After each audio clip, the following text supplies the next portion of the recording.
kabar Ananda semua? Semoga Ananda tetap sehat dan berada dalam lindungan Allah Subhanahu wa Ta'ala. Kembali lagi bersama Umi dalam pelajaran fikih kali ini. Ada 4 poin yang akan kita bahas pembahasan kali ini Ananda. Yang pertama adalah hibah, yang kedua adalah sedekah, yang ketiga hadiah, dan yang keempat adalah wakaf. Oke Ananda, kita mulai poin yang pertama yaitu hibah. Hibah adalah akad pemberian harta milik seseorang di waktu ia hidup tanpa adanya imbalan sebagai tanda kasih sayang. Kita lanjutkan Anda poin yang kedua yaitu rukun hibah.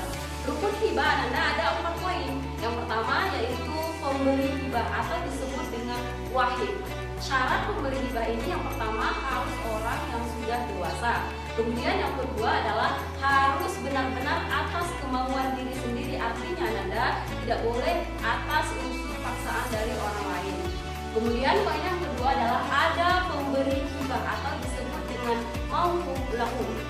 Syarat dari penerima hibah ini adalah harus ada di tempat ketika si pemberi hibah memberikan hibah. Jika tidak ada di tempat, maka hibah yang dilakukan tidak sah. Contoh, hibah seseorang kepada janin yang masih ada dalam perut seorang ibu, maka hibah tersebut hukumnya tidak sah. Kemudian rukun yang ketiga yaitu barang yang dihibahkan atau disebut dengan mauquf. Syarat barang yang dihibahkan yang pertama harus jelas atau harus nyata. Barang yang tidak nyata maka tidak boleh kita hibahkan.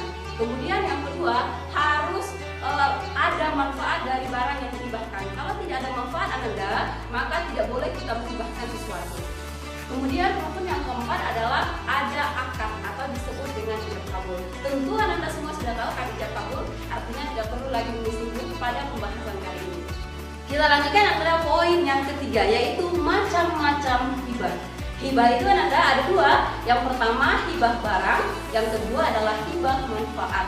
Hibah barang adalah memberikan barang atau harta kepada orang lain yang mencakup nilai barang atau manfaat harta yang dihibahkan. Artinya hibah barang ini mutlak dimiliki oleh si penerima hibah. Contoh hibah rumah yang diberikan oleh seseorang. Kemudian yang kedua adalah hibah manfaat. Hibah manfaat adalah memberikan harta kepada pihak lain agar dimanfaatkan harta atau barang yang dihibahkan. Namun materinya tetap menjadi milik dari si pemberi hibah. Artinya seorang yang diberikan hibah hanya boleh mengambil manfaat dan tidak boleh memiliki harta tersebut. Oke Nanda, kita lanjutkan poin selanjutnya yaitu mencabut hibah. Pada dasarnya mencabut hibah ini tidak boleh atau haram hukumnya kecuali hibah seorang ayah kepada anaknya. Sebagaimana yang dijelaskan oleh Rasulullah SAW dalam sebuah hadis, tidak halal bagi seorang muslim memberikan suatu barang lalu mencabut kecuali seorang ayah kepada anak. Di sini ada 3 poin Umi bahasan Anda yang boleh mencabut hibah. Yang pertama yaitu hibah seorang ayah kepada anaknya. Jika seorang ayah menghibahkan sesuatu, ada hal-hal yang memungkinkan seorang ayah ingin mencabut, maka boleh dicabut oleh seorang ayah. Kemudian poin yang kedua yaitu ada unsur ketidakadilan di antara orang yang diberikan hibah. Contoh, seorang ayah memberikan hibah kepada 2 orang anaknya, tetapi 2 orang anak ini tidak berlaku adil di antara mereka, bahkan menimbulkan perselisihan, maka seorang ayah boleh mencabut hibah yang sudah diberikan. Kemudian poin yang ketiga Ananda, penimbulan iri hati dari pihak lain. Artinya dengan adanya hibah yang diberikan menimbulkan unsur iri hati dari pihak lain, maka boleh seseorang mencabut hibahnya. Kita lanjutkan Ananda, poin selanjutnya yaitu sedekah dan hadiah. Ya, kita mulai. Yang pertama adalah sedekah. Tentunya 2 pembahasan ini tidak langka lagi Ananda semua mendengarnya ya. Bahkan mungkin Ananda sudah pernah mengaplikasikannya dalam kehidupan sehari-hari. Tapi tidak ada salahnya kalau kita bahas lagi pada pembahasan ini. Yang pertama adalah sedekah. Sedekah adalah akad pemberian harta milik seseorang kepada orang lain tanpa adanya imbalan untuk mengharapkan ridho Allah Subhanahu wa Ta'ala. Jelas ya Ananda apa itu sedekah? Kemudian kita lanjutkan yang kedua yaitu hadiah. Hadiah, sudah pernah memberikan hadiah? Tentunya sudah ya. Oke, hadiah adalah akad memberikan harta milik seseorang kepada orang lain tanpa adanya imbalan sebagai penghormatan atas suatu prestasi. Jelas ya? Oke Ananda, kita lanjutkan perbedaan antara sedekah dengan hadiah. Kita lihat, tentunya walaupun Ananda semua sudah pernah mengaplikasikan, tapi ada perbedaan antara sedekah dengan hadiah. Kita lihat dari konteks hukumnya. Yang pertama Ananda, bahwa hukum sedekah itu adalah sunnah. Ananda semua sudah tahu ya, hukum sedekah adalah sunnah. Kemudian hukum hadiah adalah mubah. Kita lihat dari konteks yang lain, perbedaannya yaitu sedekah ditujukan kepada orang yang terlantar, sedangkan hadiah ditujukan kepada orang yang berprestasi. Kemudian kalau sedekah diberikan ketika seorang memerlukan, sedangkan hadiah dikeluarkan ketika seseorang berprestasi sebagai apresiasi dari kita. Oke Ananda, kita lanjutkan syarat sedekah dan hadiah. Kita lihat ada 4 poin di sini syarat dari sedekah dan hadiah. Yang pertama, yang memberikan harus sehat akal. Artinya orang gila tidak boleh melakukan sedekah dan pemberian hadiah. Kemudian yang kedua adalah penerima haruslah orang yang benar-benar memerlukan. Artinya Ananda, jika kita ingin bersedekah maka berikanlah kepada orang-orang yang betul-betul memerlukan. Kemudian yang ketiga adalah syaratnya penerima haruslah orang yang berhak memiliki. Artinya siapa yang berhak memiliki? Mungkin yang pertama adalah orang fakir miskin atau siapapun itu, ya. Kemudian yang keempat yaitu barang yang disedekahkan atau dihadiahkan harus bermanfaat. Artinya sedekah dan hadiah ini harus betul-betul barang yang bermanfaat. Barang yang tidak bermanfaat maka tidak boleh kita sedekahkan atau kita hadiahkan. Kemudian kita lanjutkan rukun sedekah dan hadiah. Rukun sedekah dan hadiah ada 4 poin Ananda, tentu sama dengan rukun yang lain. Karena sudah pernah menyampaikan bahwa segala yang bentuknya interaksi maka rukunnya berbeda, tapi bahasanya berbeda. Oke, kita lanjutkan rukun sedekah dan hadiah ada 4. Yang pertama adalah ada pemberi sedekah atau pemberi hadiah. Yang kedua ada penerima sedekah dan penerima hadiah. Kemudian yang ketiga ada barang yang kita sedekahkan, ada barang yang kita hadiahkan. Kemudian yang terakhir adalah ada lafaz ijab kabul. Ada lafaz sedekah dan lafaz ijab kabul dari hadiah. Jelas ya Ananda?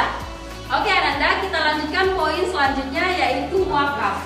Ananda semua sudah tahu ya wakaf ya. Wakaf adalah pemberian suatu benda atau harta yang dapat diambil manfaatnya untuk digunakan sebagai kepentingan masyarakat menuju ridho Allah Subhanahu wa Ta'ala. Jelas ya Anda bahwa wakaf ini berarti kita tunjukkan kepada kepentingan sosial.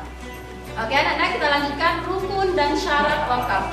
Rukun dan syarat wakaf Anda semua sudah bisa melihat di sini ya. Rukun kita mulai, yang pertama rukun wakaf. Yang pertama ada orang yang mewakafkan. Kemudian yang kedua ada orang yang menerima wakaf. Kemudian yang ketiga adalah ada harta yang kita wakafkan. Kemudian yang terakhir adalah ada lafaz ijab kabul. Jelas ya Anda? Kemudian kita lanjutkan kepada syarat wakaf. Syarat wakaf di sini yang pertama, yang memberi wakaf berhak atas perbuatan itu dan memang bukan unsur paksaan dari orang lain. Artinya berarti wakaf ini juga tidak boleh atas paksaan orang lain, berarti harus unsur dengan kemauan diri sendiri. Kemudian yang kedua adalah orang yang menerima wakaf jelas. Jelas, maksudnya paham kan Ananda yang dimaksud jelas? Artinya wakaf ini tidak boleh kita berikan kepada orang yang tidak jelas. Kenapa? Karena wakaf ini tidak boleh kita miliki secara pribadi. Kenapa? Karena fungsi dari wakaf ini adalah untuk sosial, maka boleh siapa saja menggunakannya.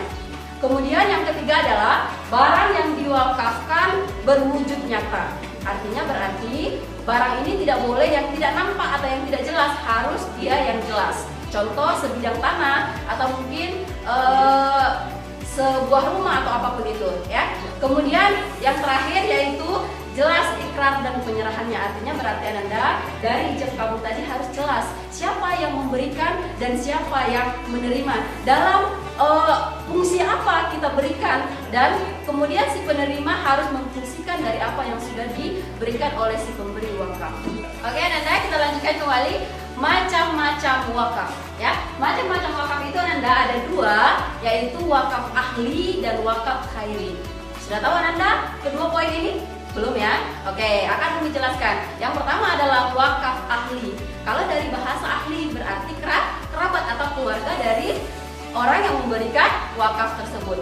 Wakaf ahli adalah wakaf yang harus diperuntukkan bagi orang-orang tertentu, yaitu kerabat atau mungkin lingkungan kerabat sendiri. Artinya berarti wakaf yang kita berikan hanya boleh dimanfaatkan oleh orang-orang tertentu yang telah disebutkan oleh wakif. Yang tidak disebutkan oleh wakif maka tidak boleh menggunakan harta tersebut. Contoh, seorang ayah memberikan satu ruko, mewakafkan satu ruko kepada 4 orang anak. Berarti hanya 4 orang anak inilah yang boleh memanfaatkan dari apa yang diwakafkan oleh seorang ayah. Yang lain maka tidak boleh memanfaatkan harta tersebut. Jelas ya Ananda? Oke, kita lanjutkan. Yang kedua adalah wakaf khairi.